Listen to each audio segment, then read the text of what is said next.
Emily Parker had to sit down after pulling on her socks. The simple bend and stretch left her breathless, a slow pulse knocking under her skin as if someone were knocking from inside. Her due date was days away, and even lifting a glass of water felt like testing the limits of her balance. She eased to the edge of the bed, pressed a hand to the curve of her stomach, and waited for the lightheadedness to pass. In the living room, voices drifted down the hall, Ryan's soft, eager replies and Margaret's brisk instructions, as if the home were a radio tuned to a station she did not choose. The apartment belonged to Emily. Her grandmother's name was still etched on the mailbox downstairs. But lately, every sound felt like permission granted to someone else. Margaret had moved in to help. That was the word she used, help, the way some people say weather, an inevitability, not a request. A widow with a spine of iron and a widow's certainty she knew the world better than anyone. She filtered everything through experience and righteousness. Emily had met her before the wedding. Smiles, casseroles, back pats, and had believed she could manage. But after the second trimester nausea came and went, Margaret parked her suitcase by the door and announced that a first-time mother should not be left alone. Ryan, grateful and relieved, welcomed her with open arms and an open calendar. Margaret set her bag in the second bedroom and began narrating their days. Eat this, not that. Don't nap now. It will ruin your night. Put on a scarf. Call a different doctor. Emily said thank you for the soup. Thank you for the folded towels, and kept quietly repeating to herself that this was temporary.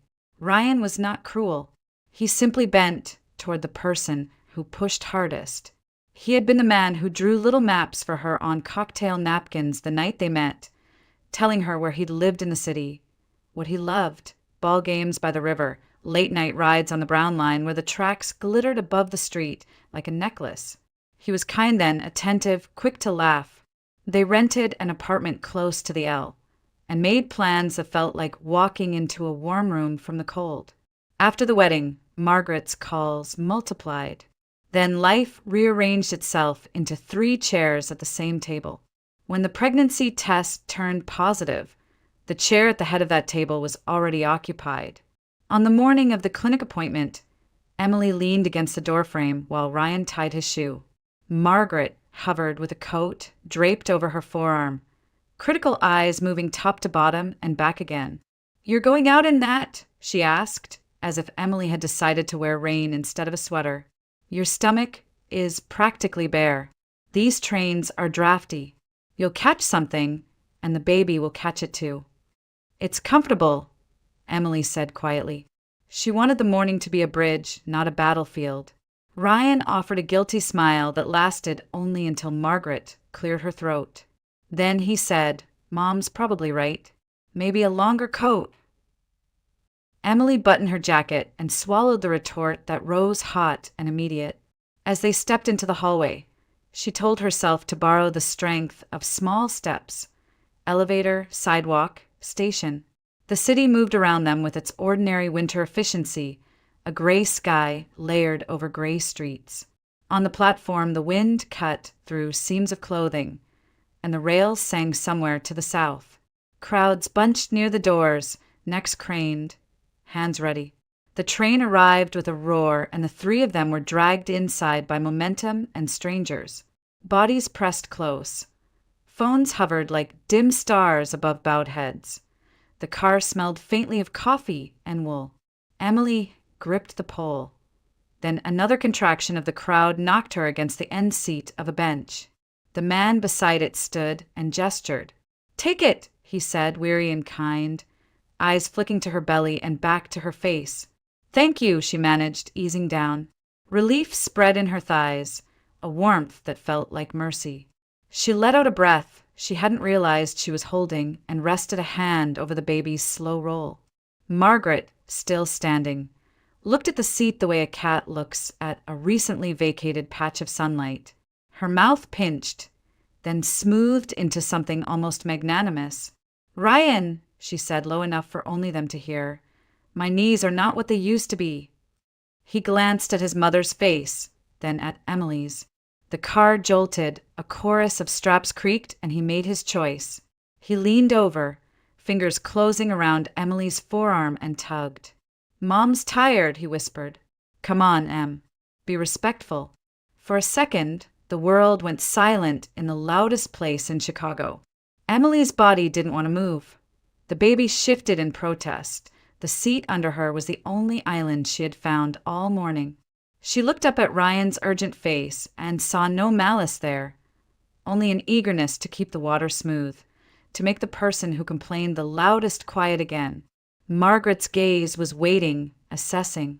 The man who had offered the seat watched the exchange with a frown beginning between his eyebrows. A woman standing by the door stiffened. Emily felt heat rise under her collarbone. Ryan pulled again, not hard enough to leave a mark, just hard enough to make standing the path of least resistance. She stood. Her knees wobbled. Margaret lowered herself into the spot with a sigh that performed gratitude without offering it. "Thank you, son," she said, loud enough to be heard by everyone who had pretended not to stare. "In my age, you must prioritize." In the reflection on the window, Emily saw her own face go pale. She was tired of being reasonable. Reasonable had carried her through stacked dishes and unasked for advice, through the doctor's office where Margaret interrupted to ask if the younger physicians even knew what they were doing anymore, through nights when she held back tears because tears became lessons she didn't want to receive. But the train lurched again, and she wrapped her hand around the pole and told herself to keep breathing. Across the aisle, a teenage girl narrowed her eyes, as if memorizing this for later. Farther down, a man shook his head once, sharp and disgusted. Someone muttered, "Come on," and the word floated like a leaf no one claimed. The humiliation settled slowly, a drizzle that soaked everything. It wasn't the seat. It was the ritual. It was the way Ryan's fingers assumed she could be moved. It was the performance of weakness from a woman who was never weak in any moment that gave her the upper hand. Emily thought of the apartment, her grandmother's china wrapped in paper in a cabinet Margaret rearranged. The framed photo of Emily and Ryan at the lake, repositioned to make room for an urn that did not belong to this house. The calendar filled with appointments Emily had not penciled in. She heard her doctor's voice from last week. "You need rest, Emily. Your blood pressure is creeping up." And she heard Margaret's reply over it. "We didn't have all these worries, and we were fine. Young women are too soft now." And she swallowed hard. At the next stop, the doors parted and a wave of air moved through. A woman who had been seated near the middle rose with care. She was older than Margaret, by a decade at least, wrapped in a plain wool coat and a scarf that looked hand-knit, the color of oatmeal. Her hair was the soft gray of sky before snow. She stepped toward Emily with the steadiness of a person who had spent a lifetime deciding when to speak. Her eyes took in the scene quickly. The young woman on her feet, the round stomach, the mother seated, the hovering son, the uneasy witnesses, and then she addressed only Emily. "Sit here, honey," she said, and her voice had the firmness of a porch light turning on. She took Emily's hand and guided her toward the seat she had just vacated. There was no fuss, no sermon. The car quieted further, the way a room quiets when someone tells the truth without raising her voice. Emily lowered herself, breath shivering as she did. Her eyes blurred. She could feel Margaret's stare like cold air on damp skin. Could feel Ryan's confusion coalescing into embarrassment. The older woman bent closer, just enough that her words touched only the people who needed to hear them. "God sees everything," she whispered. The sentence landed with a clarity that made the steel under Emily's feet feel less hostile. It was not a curse. It was not even a defense. It was a reminder that the ledger was not being kept by the loudest person in the room. Emily blinked hard, nodded, and swallowed. The baby nudged beneath her palm, a small hello, as if answering a roll call. At the following stop, the woman stepped off without turning back, her scarf trailing like a bookmark in a long story. The doors closed and the train kept on, the city scenery unspooling in squares of brick and glass. Margaret crossed her ankles and stared at the advertisement above the opposite seats with the interest of someone refusing to be moved by anything but her own reflection. Ryan shifted, then let his hand drop from the pole, then shifted again. He angled himself as if to speak to Emily, but the words didn't come. Perhaps for once he had no script. The rest of the ride passed in the quiet noise of commuters. When they reached their stop, Emily stood carefully, thanking the anonymous man who had first offered his seat with a look rather than words. She stepped onto the platform with the sentence still warm in her ears. God sees everything. It traveled with her down the stairs and onto the wind-bright street, past the clinic doors and the waiting room chair and the blood pressure cuff that would leave a red kiss on her arm. It traveled with her like a small shield no one else could see. Emily remembered the night she first met Ryan as if it had been drawn in brighter colors than the rest of her life. She had been 24, finishing her graduate program, sitting at a friend's party with a paper plate balanced on her lap. Ryan walked in late, laughing at something a colleague whispered in his ear. His coat slung over one shoulder as if the city itself weighed nothing. He made his way through the room with a kind of warmth that drew people toward him. When he finally sat beside her, he asked questions that were not filler, but genuine curiosity. What books had she loved as a child? What places did she want to see before she turned 30? That night, he walked her to the train, insisting on waiting until the doors closed. He was thoughtful, attentive, and, most importantly, he made her feel visible in a world that often looked past her. In those first months, Emily had felt like she was in the center of a story that finally belonged to her. Ryan sent good morning texts, left flowers on her porch, and learned the names of her favorite novels. When he proposed, it was on the Riverwalk at dusk, the city lights bouncing off the water like promises. She said yes without hesitation. The wedding was simple, a small gathering in a church just outside the city. And as they exchanged vows, Emily believed she was stepping into a marriage that would hold her steady. What she did not know, what no one could have prepared her for, was how quickly Margaret would fill the spaces they thought belonged to them. At first, it was the casual comments during Sunday dinners.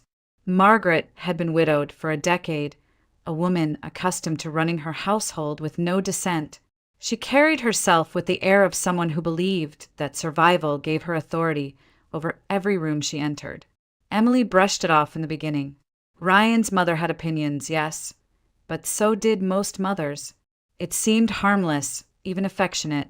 The shift came after they discovered Emily was pregnant. Margaret's voice on the phone turned brisk, then insistent. She needed to move in, she explained, because a young woman alone could not possibly manage the demands of carrying a child. Emily had wanted to protest, wanted to say that she and Ryan had planned carefully, that she could handle this, but Ryan's relief was so immediate, so visible that the words stayed in her throat.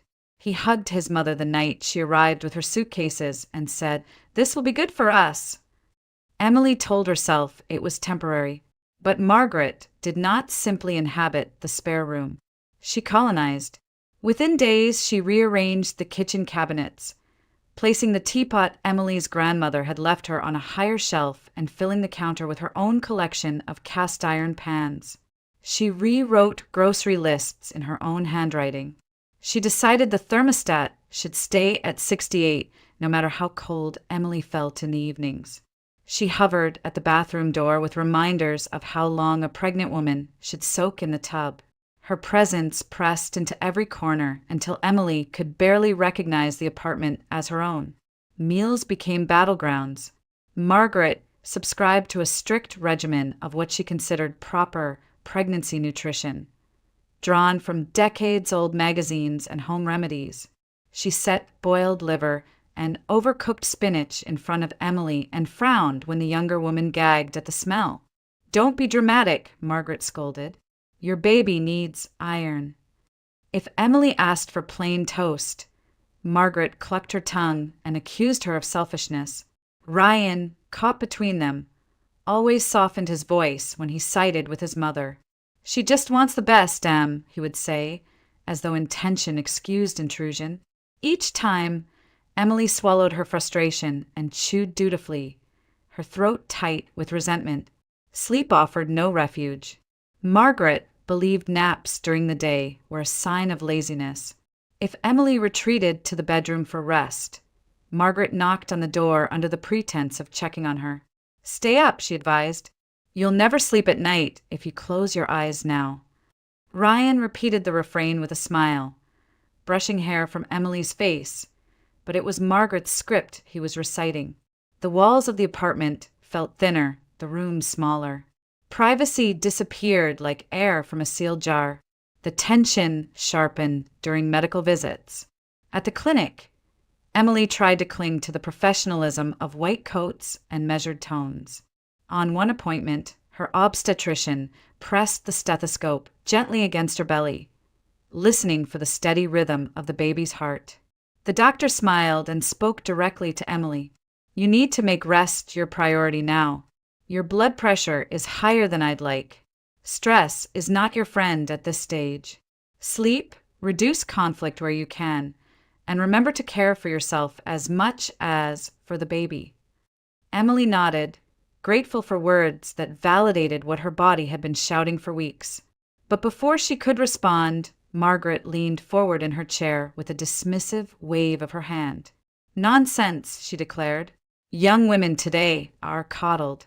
I worked double shifts through both of my pregnancies. We didn't have blood pressure cuffs and special diets. We did just fine. Don't fill her head with worry." The doctor, accustomed to difficult family members, cleared his throat and repeated his recommendation with more firmness. But the moment was already fractured. Ryan rubbed the back of his neck, looking from his mother to his wife, and then chose silence.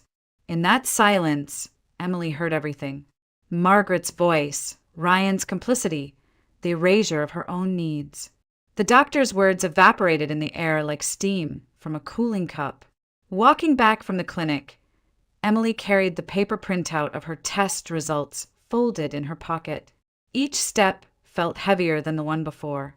She wanted Ryan to take her hand, to tell her that her well-being mattered, that he would draw the line against his mother's overreach. Instead, he kept close to Margaret, listening to her commentary about traffic and weather, nodding in rhythm. When Emily slowed, no one noticed. When she stopped to catch her breath, it was the stranger behind them who muttered, "Are you all right?" Ryan finally glanced back, embarrassed, and ushered her forward. Margaret rolled her eyes, as if Emily's exhaustion were another indulgence.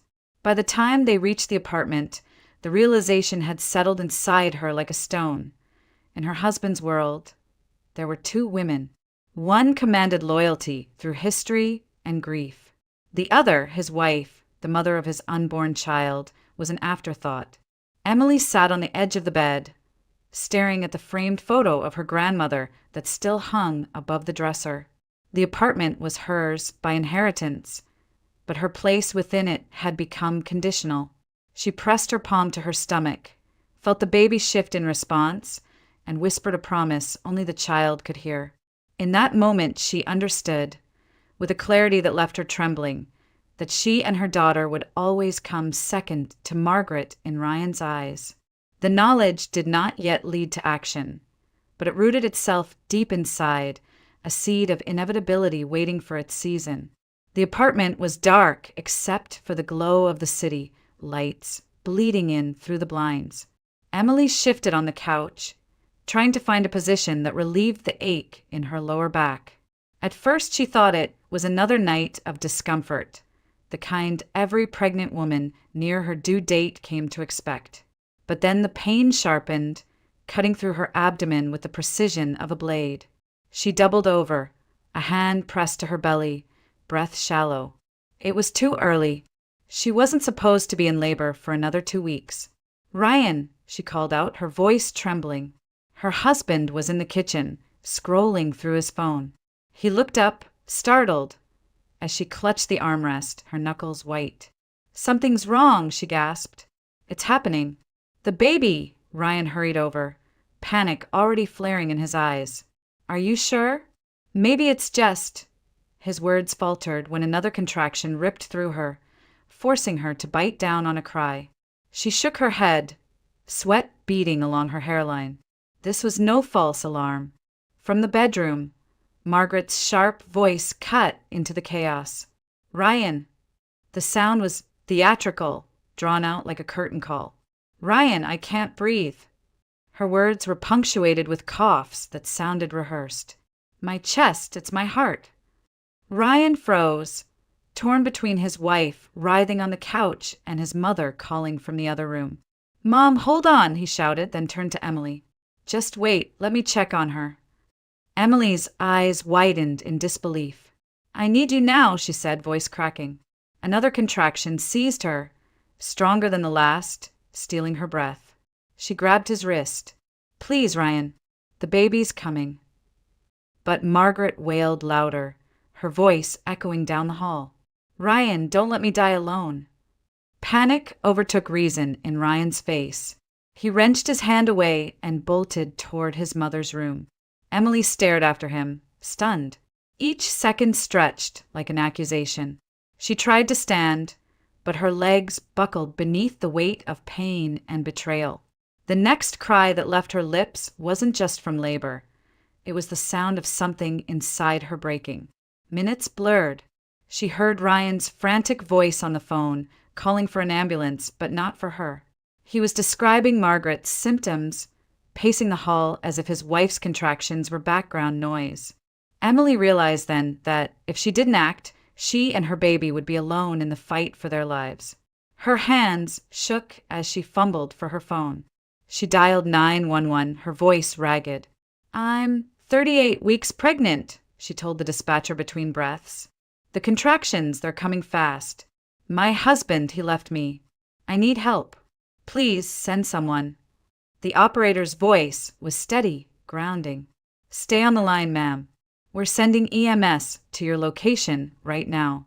Can you lie down on your side? Keep breathing. You're not alone." The sirens arrived sooner than she expected, their wail threading through the streets below. Within minutes, uniformed paramedics burst into the apartment. They found her on the floor, pale and trembling, sweat plastering her hair to her forehead. "Ma'am, we've got you," one of them said firmly. They guided her onto a blanket, checking her pulse, monitoring the baby's heartbeat with swift efficiency. The contractions were too close together to risk a hospital transfer. They would have to deliver here. Emily's world narrowed to commands and reassurances. "Breathe, keep pushing, almost there." She bore down, tears streaming, the pain relentless and consuming. In the corner of her eye, she saw Ryan hovering helplessly, Margaret clutching his arm, pretending still to be weak. But no one was paying attention to them now. The focus was on Emily, on the small life fighting to enter the world. One of the paramedics, her badge read Elena Morales, knelt beside Emily, holding her hand. "Look at me," she said softly. "You can do this. You're stronger than you think." Her calm eyes anchored Emily through the storm. With a final scream, Emily felt the sudden release, the sharpness of pain replaced by the fragile cry of a newborn. The sound pierced the air like sunlight breaking through clouds. A tiny girl, red and squalling, was lifted into the light. "Baby girl," Elena announced, her voice thick with emotion. "She's early, but she's breathing." The scale read 5 pounds, 8 ounces small but fighting. Emily's arms opened instinctively, and the baby was placed against her chest. Warmth and life spread through her as she cradled her daughter for the first time. Tears fell freely, mingling with the baby's soft cries. "Elena!" she whispered, looking at the nurse who had stayed by her side. "Her name is Elena."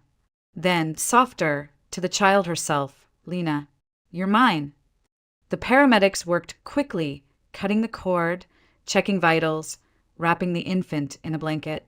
Emily's father, Charles Bennett, arrived moments later, his face ashen from rushing through the night.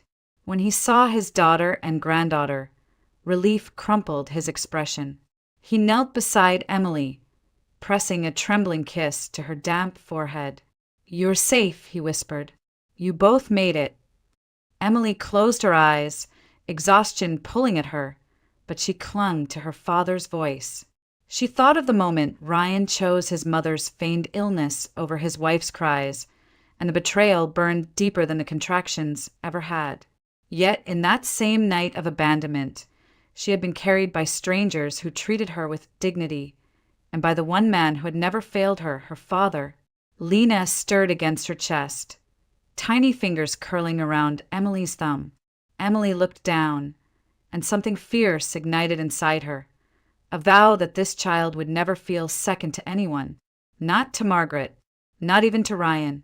This baby was her reason, her proof of survival, and from this moment forward, Emily knew she would fight with everything she had. The apartment, once suffocating with Margaret's authority, now held the sound of new life. Sirens faded, neighbors whispered behind doors. But in the center of the chaos, a mother and daughter breathed together for the first time. And Charles Bennett, steady and resolute, remained by their side, the only true witness to both the betrayal and the miracle of that night. The fluorescent lights of the maternity ward hummed low against the quiet of the night. Emily lay propped against stiff hospital pillows, her daughter swaddled close to her chest. Lena's breath was soft, barely a flutter against her mother's skin, but every rise and fall was proof that they had survived. The chaos of delivery still lingered in Emily's body, yet the fear had given way to a calm resolve. She stroked the baby's tiny hand, memorizing the shape of her fingers, the fragile curl that clung to her own. Her phone vibrated on the tray table. The screen lit up with Ryan's name. For a moment, Emily just stared, a pulse of anger running beneath her ribs. She considered ignoring it, but something inside urged her to answer.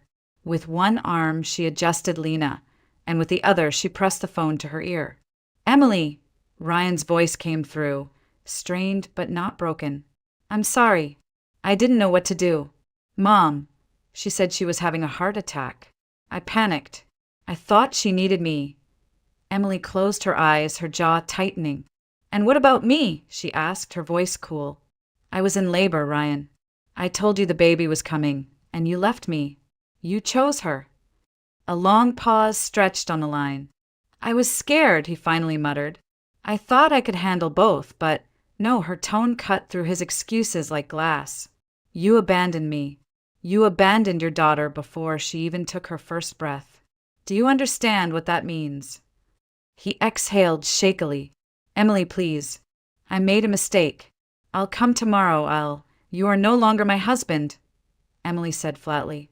The words left her lips with a weight she hadn't anticipated. But once spoken, they felt permanent. "I won't let your mother near this child. Not after tonight." On the other end, Ryan sputtered. "Don't say that. She just wants." "I don't care what she wants," Emily interrupted. Her voice was low but steady, vibrating with a strength she had never felt before. "This isn't about her. This is about me and about Lena. I will not raise my daughter in the shadow of your mother's control. We're done." The silence that followed was thick, broken only by Lena's soft stirring against Emily's chest. Ryan didn't argue again. He simply hung up the call, ending with a hollow click. Emily let the phone slip from her hand onto the blanket. She felt no regret, only a strange lightness, as if chains had quietly fallen away. She looked down at Lena, whose eyes blinked open for a brief moment, dark and unfocused, yet full of promise. "It's just us now," she whispered, pressing a kiss to her daughter's forehead. "And that's enough." A gentle knock sounded at the door. Charles Bennett stepped inside, carrying a paper cup of coffee that had long gone cold. His eyes softened when he saw his daughter holding his granddaughter. He pulled up a chair and sat beside her bed, his large hands folded awkwardly in his lap. "How are you holding up?" he asked quietly. Emily shook her head, tears stinging but not falling. "I told him it's over, Dad. I said, he's not my husband anymore. I said Margaret won't ever see Lena." Charles reached across and rested his weathered hand over hers. "You did the right thing." His voice was firm, without hesitation. I raised you to stand up for yourself, Emily. I may not have always been perfect, but I know this. A man who walks away when you need him most doesn't deserve you. And his mother certainly doesn't deserve a place in your child's life. Emily's throat tightened. I thought I needed him, she admitted.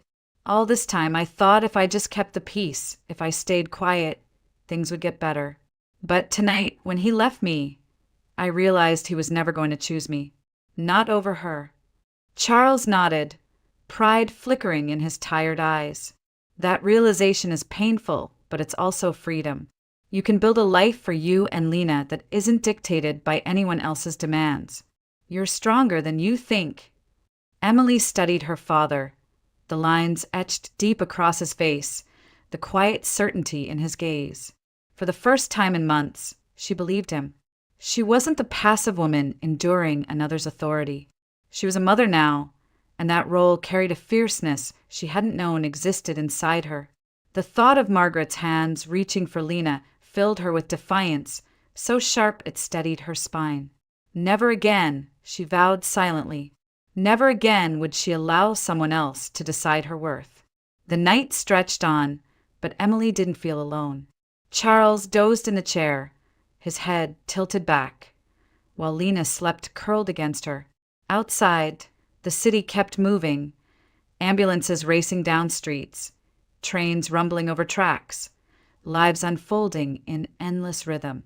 Inside the small hospital room, however, a new life had begun, one defined not by submission, but by resolve. When dawn touched the blinds with pale light, Emily felt ready. She was exhausted, yes, but her exhaustion was layered with conviction. She had crossed a threshold. The woman who once stayed silent at her own dinner table, who tolerated whispers and commands, was gone. In her place stood a mother who would protect her daughter at all costs. And though the road ahead promised battles, legal, emotional, and otherwise, Emily knew the hardest step had already been taken. She had chosen herself. She had chosen Lena. And that choice made her unshakable. Emily sat stiffly in the leather chair, her newborn daughter asleep in a carrier at her side. Across the desk, Attorney Karen Mitchell scanned through the intake form with practiced efficiency. The office smelled faintly of coffee and paper. Shelves lined with binders labeled family law, Illinois, and protective orders. The blinds were half drawn, allowing only a muted strip of daylight. Emily felt as though she had stepped into another kind of courtroom already, one where every detail of her life would be weighed. Karen looked up, her expression softened by years of guiding women through the storm. "First," she said gently, "take a breath. You're not the first mother to sit in this chair with a newborn and a broken marriage, and you won't be the last. We're going to make sure you and your daughter are safe." Emily's throat tightened. She nodded, clutching Lena's blanket with white knuckles. "I need a divorce," she said, "and I need to keep my apartment. It was my grandmother's. Ryan and his mother." She paused, her jaw clenched. "They can't have it." Karen flipped a page. "Good news. Because the apartment is inherited property, it's considered non-marital under Illinois law. That means it's yours. He has no claim." Relief stirred faintly in Emily's chest. "Now, about custody, or rather, what we now call allocation of parental responsibilities. We'll file for you to be the sole residential parent. Given what you've described, it's realistic." Emily exhaled slowly, the tension in her shoulders loosening just a fraction. "And his mother?" "She wants to see Lena. She's already talking about taking her." Karen's eyes sharpened. "We can petition for a protective order. It would cover both Ryan and his mother if necessary. But more importantly, you need to document everything. Every threat, every uninvited visit, every time they raise their voices. Judges like evidence. Install cameras at the door, save text messages, keep a log. The more meticulous you are, the stronger your case." The lawyer leaned forward, her tone steady. "Change the locks today. You don't want them walking in uninvited. And remember, If they show up and harass you, call the police. Don't hesitate. The system works best when you use it. Emily nodded, determination tightening inside her. For months, she had let Margaret rewrite the rules of her home. Now she would rewrite them herself. That evening, Charles arrived with a locksmith. Emily watched as the old lock clattered into a tray and a new deadbolt clicked into place. It felt symbolic, as if the house itself was taking her side at last. A week later, small cameras blinked above the doorframe, ready to record every intrusion. Each light became a silent ally, promising that Emily's truth would not be erased again. The first test came quickly. On a gray Tuesday morning, pounding rattled the door. Margaret's voice sliced through the wood. "Emily, open this door right now. That's our granddaughter in there. Don't you dare keep her from her family." Emily's pulse jumped, but she stayed seated at the kitchen table. The camera caught everything. The banging, the shrill demands, Ryan's voice joining in. Please," he said through the door, his tone a mix of pleading and frustration. "Just let us see her. Mom's been sick with worry. Don't punish us like this." Lena stirred in her bassinet, whimpering at the noise. Emily scooped her up, rocking gently, forcing calm into her voice though her insides shook. "You need to leave," she called out. "I told you not to come here. This is harassment." Margaret's reply was venomous. "You ungrateful girl. After everything I've done for you, you think you can keep that child away from me? You'll regret this." Emily dialed 911 with steady fingers. "My estranged husband and his mother are pounding on my door and refusing to leave," she told the dispatcher. By the time officers arrived, Margaret had retreated down the hall, muttering curses, while Ryan lingered with a conflicted expression. The police warned them both and filed a report. Emily tucked the paperwork into her growing folder of evidence. The visits did not stop. Some days it was flowers left at the door, accompanied by Ryan's notes. "Please, I just want to hold her." Other days it was Margaret's threats shouted through the hallway. Emily documented it all, photos, recordings, phone logs. Each entry hardened her resolve.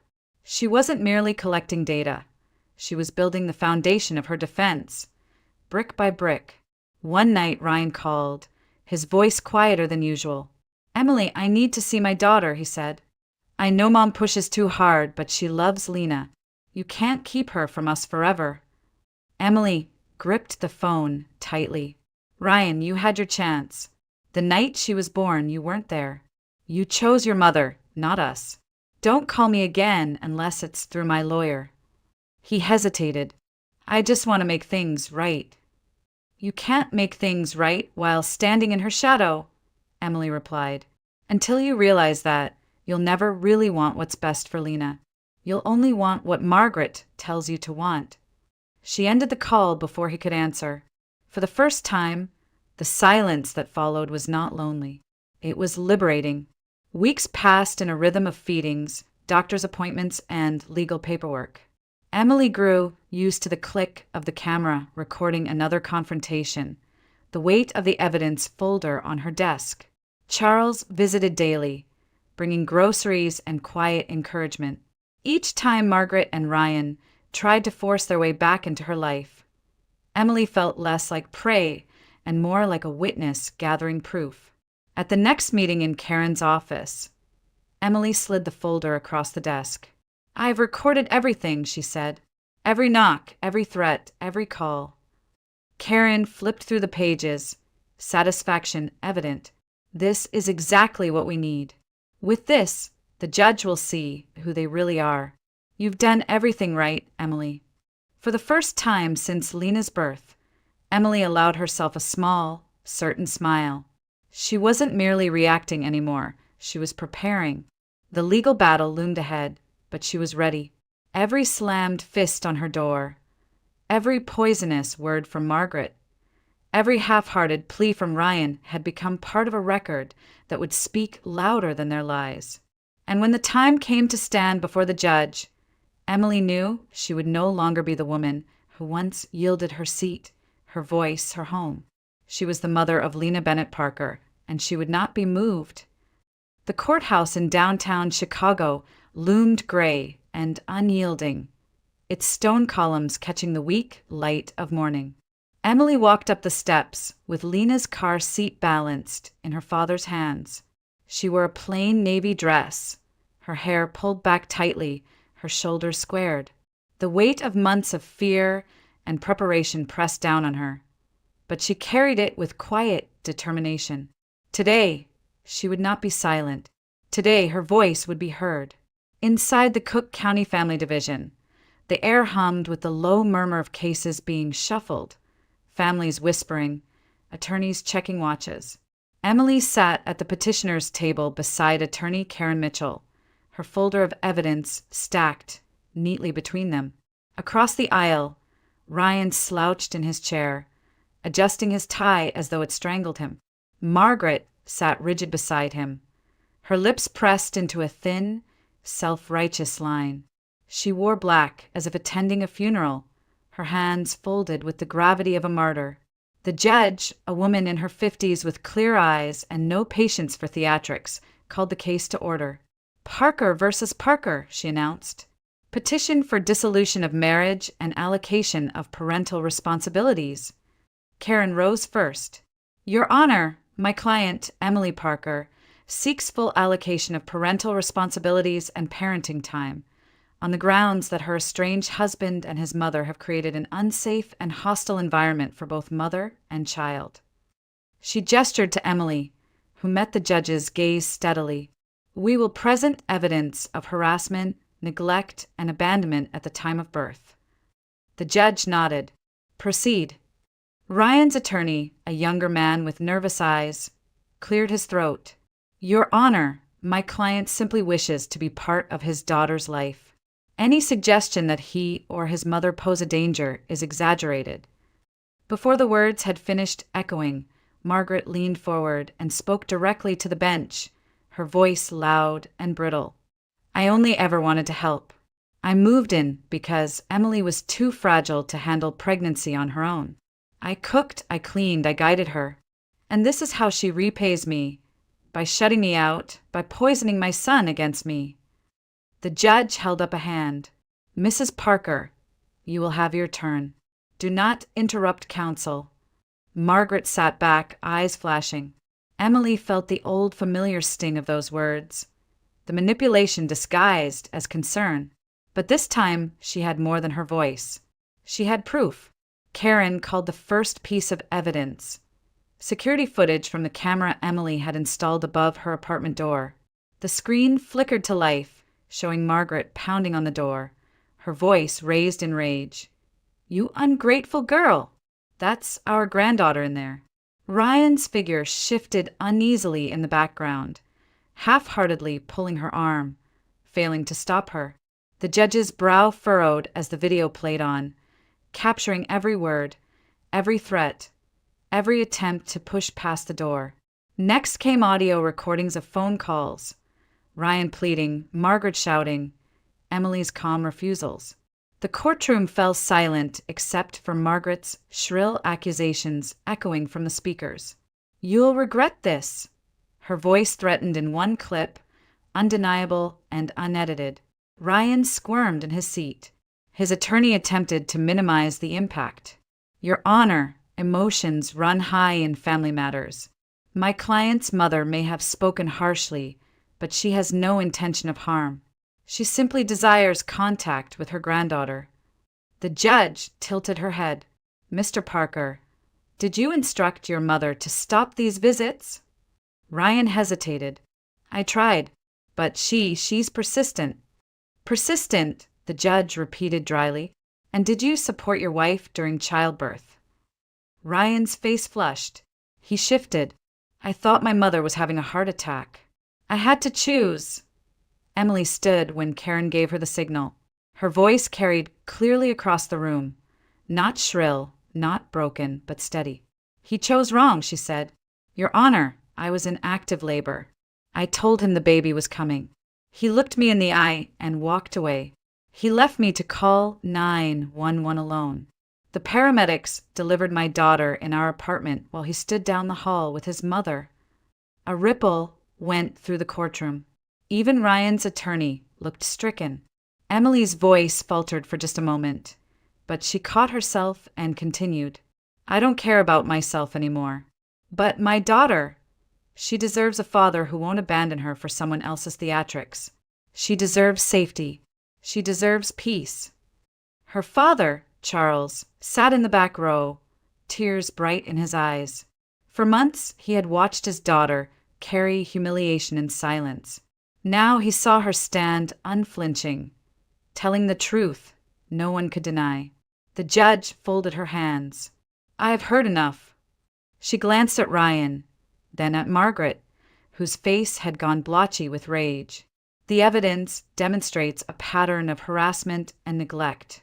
Mrs. Parker, her eyes turned to Emily, you will be awarded full allocation of parental responsibilities. Mr. Parker, you will be granted supervised parenting time at a court-approved center. Contact will remain limited until you can demonstrate the capacity to act independently of your mother. Margaret shot to her feet, her voice shrieking across the room. This is outrageous. She's turning you against us with lies. She's stealing my granddaughter. Sit down, Mrs. Parker, the judge ordered firmly, or I will have you removed from this courtroom. Margaret's outburst died in her throat. She sank back into her chair, seething, her carefully curated mask of virtue shattered in front of everyone. Ryan's shoulders slumped. He stared at the floor, unable to meet Emily's eyes. Emily inhaled deeply, the first breath in months that felt free. She reached for her attorney's hand, whispered thanks, then turned toward the gallery where Charles waited.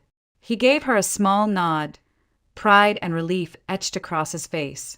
As court adjourned, Margaret's fury hung heavy in the air, but Emily no longer carried its weight. She lifted Lena's car seat into her arms and walked out of the courtroom, not as the woman who had once been silenced, but as the mother who had fought and won the right to protect her child. The months that followed the courtroom verdict carried a different rhythm, slower, steadier, and mercifully quiet. Emily moved into her father's house on the northwest side of Chicago, a modest two-story with creaking stairs and the scent of old wood that always reminded her of childhood. Charles converted the spare bedroom into a nursery, painting the walls a soft yellow and assembling a crib with his own hands. It was not glamorous, but it was safe, and for Emily that meant everything. Each day became a pattern stitched together by small victories: feedings at dawn, short naps in the afternoon, and evenings when Emily sat in the rocking chair humming lullabies her grandmother once sang to her. Charles hovered in the background, carrying laundry baskets, boiling bottles, always reminding his daughter that she was not alone. He never spoke harshly about Ryan or Margaret, but his silence on their names was its own kind of judgment. Spring arrived, and with it a sense of renewal. Emily began walking with Lena in the park a few blocks from the house. At first she moved slowly, her body still recovering, her spirit still fragile. But each week the walks grew longer. She watched her daughter's eyes widen at the sight of trees budding green, listened to her squeals of delight when ducks skimmed across the pond. The park became their sanctuary, a place where Margaret's voice could not reach, where Ryan's absence was not a wound but a relief. One afternoon, Emily spread a blanket under an oak tree and placed Lena on her back. The baby's arms flailed in the sunlight, her giggles rising like music above the city noise. Emily lay beside her, touching her daughter's tiny fingers, and for the first time in years, she felt joy unaccompanied by dread. People walked by with strollers and bicycles, some smiling at the young mother on the grass. Emily no longer shrank from their gaze. She belonged in the open air, in the light in her own story. Seasons turned. Emily enrolled in night classes, determined to finish the degree she had abandoned during her marriage. Charles babysat without complaint, cradling Lena in his lap while marking crossword puzzles with a blunt pencil. When Emily came home late, Exhausted but exhilarated, he always said the same thing. "You're doing it, Em. You're building the life you deserve." The years unfolded in steady chapters. Lena grew from a toddler chasing butterflies to a little girl with paint-stained fingers and an endless list of questions. She loved swings most of all, begging her mother to push higher and higher, her laughter ringing out across the playground. Emily, standing behind her, often thought about how far they had both come, from a night of abandonment and fear to this bright arc of motion, her daughter flying safely forward under her hands. By the time Lena turned 5, Emily was no longer the woman who once surrendered her seat on the train or her silence at the dinner table. She carried herself differently, shoulders back, eyes level. She had a job she loved at a community center, teaching art to children who reminded her daily of resilience. Her degree hung framed above her desk, a testament to battles fought and won. Most of all, she had Lena, healthy, radiant, with curls that caught the sunlight and a confidence that grew from knowing she was deeply loved. On a crisp autumn evening, mother and daughter walked home from the park hand in hand. Leaves crunched under their shoes, the air scented with wood smoke from a neighbor's chimney. Emily felt content, almost weightless.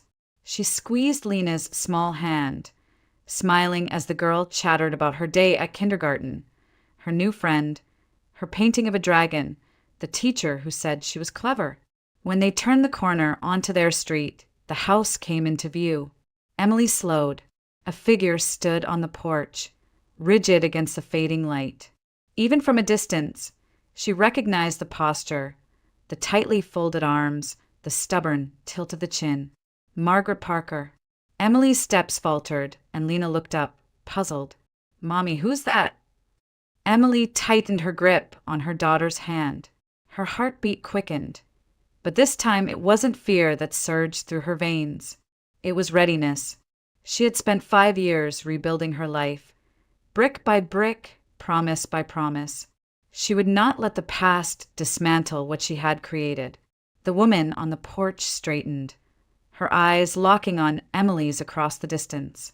The silence between them carried all the weight of history, humiliation, betrayal, judgment.